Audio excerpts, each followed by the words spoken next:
Habang kami pa uwi, nadaanan namin si kuya. Sobra akong naawa sa kanya nung makita kong isa na lang ang kanyang paa. Mamalimos po kayo? Dito po tayo sa gilid.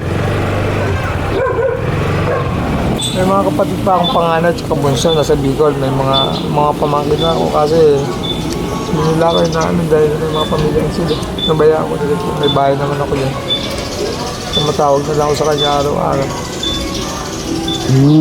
Pamilya po ninyo nasa Bicol? Nasa Iloilo, Longgo po ako eh. Ilonggo. Pero kapis po ako sa atin. Pwede po namin ilagay yung ano dito? Opo.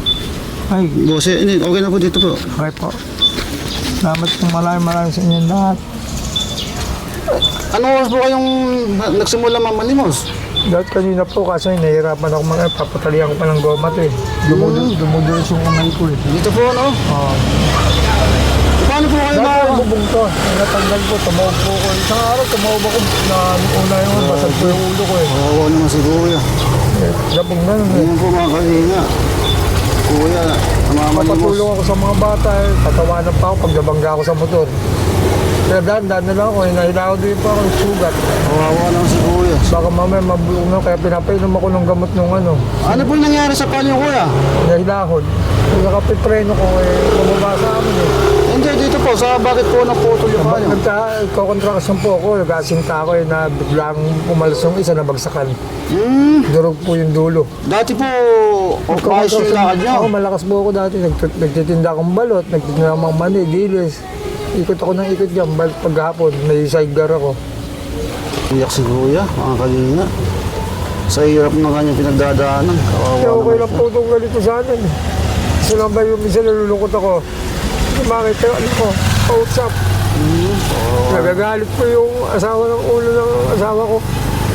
Kaya niya aagawin ko ulit asawa niya. O naghanap ako ng ansa, hindi ko. Kailangan ko lang ba yung makausap yung ano ko. Kasi susumbong sa akin yun eh. Bakit ka naiiyak kuya? Nawa nga ako sa ano ko. Kailan tambing na ako sa pambaba sa amin kasi anong putik doon eh. Pag umulan lang nabasa. Bigyan natin bigas si... Ayun mga kalinga, bibigyan natin ng bigas si kuya. Salamat Kawawa po siya. sa mga tumutulong kay Kuya. Thank you bagad. Kuya Lar, kalinga. Oh, Kalinga. Maraming salamat po sa inyo kay Kuya Kalinga. Eh, paano mo ilalagay dyan kuya? Baka mahirapan ka. Hindi po. Kawawa naman si kuya. Mga kalinga. Ayun. Oo, narinig yung Kalinga. Tumutulong talaga. Salamat po, marami. Ayun. Thank you po, Bibigyan Diyos na natin po siya mahal ng... po niyo. Gusto tumulong sa akin ng gamot. Nagagamot ka ba? Opo, yung ano sa diabetes po, yung binibigyan naman ako ni Madam. Anong ininom mong gamot? Sa Yung diabetes? sa diabetes, metformin ba yun? Tsaka pinainom niya ako nung sa high blood kasi napakainit daw ng panahon. Kaya para hindi raw ako may blood. Kasi muntik ako may stroke. Kamukha niya kuya, ang init oh. O, di ako sa gilid sa may... Silong muna kita ron. Doon sa may hindi man. Silong muna kita. Oo. Minsan po, pagpupunta sa Mga mga... kalinga. Kawawa naman si kuya. Dito baka kailangan pa po sa yan. Hindi naman ko nasabi ko, salamat talagang gano'n. Man ako nagagalit sa inyo. Papasalamat pa nga at binuhay niya ako eh. Oo nga. Sa totoo lang, sa ospital, walang magbantay sa akin. Kung pakitbahay ko lang. Mga pamilya mo, hindi ka nila pinantayan. Malalayo po sila, nasa Manila. Wala po akong pag... Ayan, ilang araw mong kakainin yan? Tagal-tagal din po kasi pag pinangang bawal ho sa akin maraming kanin. Mga sa takal ako. Sa gabi na lang, biskuit na lang po. Ayan mga kalinga, si kuya. Sa araw-araw siya namamalimos.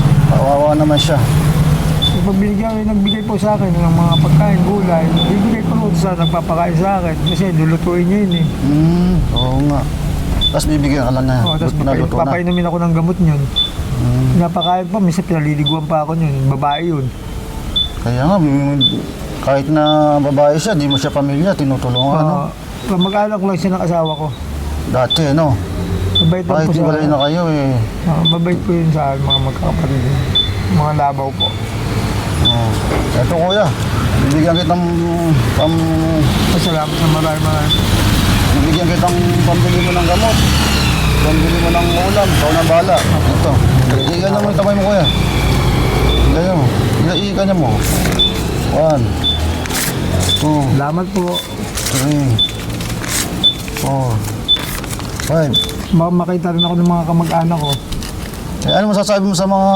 Salamat po, marami po. Sana marami pa po kayo matulungan na katulad ko. Ayun mga kalinga, napakabait ni kuya. Sana... Sana binibigyan din, nagsishare po ko sa taong wala rin. gumaling na sana yung karamdaman mo, ha. Una po sana mapuno kasi may sugat na naman ako sa pa. Didinisin ko na lang po ng bayabas. Mag-iingat ka, kuya. Po, nag-iingat naman po ako kasi talaga minsan. Tago mo yung pera mo, no? Hindi ko na yun. O sige, thank you. Mga kalinga, ito si kuya lang, ha. Butan natin ng konting Yung dati, biyaya. binigyan ako ni Jeric Dibara ng mga niluluto ko. Pag yung mga bata rin, inaabangan ako lagi. Nagugutom daw sila. Sasama ko sila sa pagkain. Bait naman ni kuya. Sabi nga ni Lord Charles of Berry.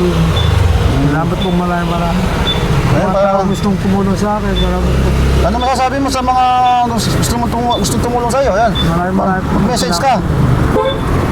Mag-message. Ano po bahala sa inyo sa ano? Ano po kahit pagkain na.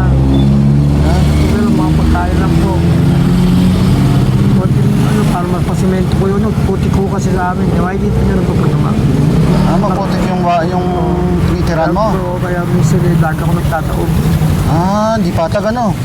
Kaya nga, mahirap yung gano'n na... Pero may kaibigan sabi niya sa semento yung niya. Mayroon doon siyang buhangin. Ano na lang, semento na lang. Kahit Totoo. isang peraso. Tutulungan ka daw niya sa mentorin.